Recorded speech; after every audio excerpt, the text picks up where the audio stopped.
চট্টগ্রাম প্রকৌশল ও প্রযুক্তি বিশ্ববিদ্যালয় চুয়েট আবারও আন্দোলনে সরব হয়ে উঠেছে। প্রকৌশলীদের পেশাগত মর্যাদা ও অধিকার সংরক্ষণের দাবিতে শিক্ষার্থীরা ৩ দফা দাবি নিয়ে বিক্ষোভ মিছিল ও সমাবেশ করেছেন। দীর্ঘদিন ধরে চলা এই আন্দোলনের মূল লক্ষ্য হল মেধার মূল্যায়ন ও কোটা নির্ভর নিয়োগ প্রথার অবসান। গত রোববার রাত 11:30টার দিকে চুয়েট ক্যাম্পাসে শিক্ষার্থীরা স্বাধীনতা চত্বর থেকে একটি বিক্ষোভ মিছিল শুরু করেন। মিছিলটি পুরো ক্যাম্পাস ঘুরে কবি কাজী নজরুল ইসলাম হলে গিয়ে শেষ হয়। পরে সেখানে অনুষ্ঠিত হয় এক সমাবেশ, যা রাত 12:30টা পর্যন্ত চলে। শিক্ষার্থীরা অভিযোগ করেন, তাদের ৩ দফা দাবির বিষয়ে সরকার বারবার আশ্বাস দিলেও কোনো বাস্তব পদক্ষেপ নেয়নি। এর আগে রাজধানীমুখী লং মার্চ কর্মসূচির সময় শিক্ষার্থীরা পুলিশি বাধার মুখেও আন্দোলন চালিয়ে যান। সেই সময় অনেকেই আহত হন। এরপর সরকারের পক্ষ থেকে একটি ওয়ার্কিং কমিটি গঠন করা হয় এবং 1 মাসের মধ্যে সুপারিশ বাস্তবায়নের প্রতিশ্রুতি দেওয়া হয়, কিন্তু সেই সময়সীমা পার হলেও কোনো দৃশ্যমান অগ্রগতি দেখা যায়নি। পরবর্তীতে নতুন করে 6 সদস্যের একটি কমিটি গঠন করা হলেও তাতেও কোনো কার্যকর পদক্ষেপ নেয়নি সরকার।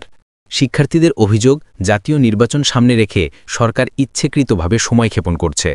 আগের কমিটির সুপারিশ প্রকাশের কথা ছিল 7 নভেম্বরের মধ্যে, কিন্তু নির্ধারিত সময় পেরিয়ে গেলেও সরকার কোনো পদক্ষেপ নেয়নি।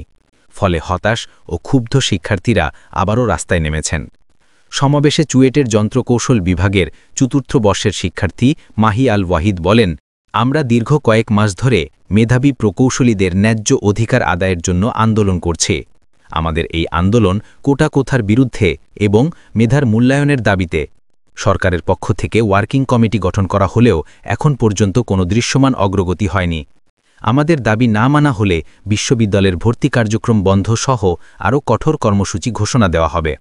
শিক্ষার্থীদের ৩ দফা দাবি হল, প্রথমত, সহকারী প্রকৌশলী ৯ম গ্রেডের পদে নিয়োগ সরাসরি পরীক্ষার মাধ্যমে হতে হবে, কোনো প্রমোশন কোটা রাখা যাবে না।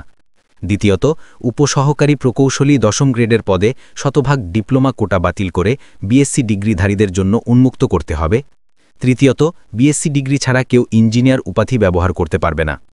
চুয়েটের শিক্ষার্থীরা মনে করেন, এই দাবিগুলো বাস্তবায়িত হলে প্রকৌশল পেশায় মেধা ও যোগ্যতার যথাযথ মূল্যায়ন হবে এবং কোটা নির্ভর পদোন্নতির অনিয়ম ও বৈষম্য দূর হবে। তারা আরও অভিযোগ করেন, বারবার আশ্বাস দিয়েও সরকার কার্যকর পদক্ষেপ না নেওয়ায় শিক্ষার্থীরা আস্থা হারিয়ে ফেলেছে। বর্তমানে ক্যাম্পাসে উত্তেজনা থাকলেও পরিস্থিতি এখনও শান্তিপূর্ণ। শিক্ষার্থীরা দাবি আদায় না হওয়া পর্যন্ত আন্দোলন চালিয়ে যাওয়ার ঘোষণা দিয়েছেন। তাদের হুঁশিয়ারি, যদি দ্রুত কার্যকর পদক্ষেপ না নেওয়া হয় তাহলে বিশ্ববিদ্যালয়ের ভর্তি কার্যক্রম সহ সব প্রশাসনিক কার্যক্রম বন্ধ করে দেওয়া হবে।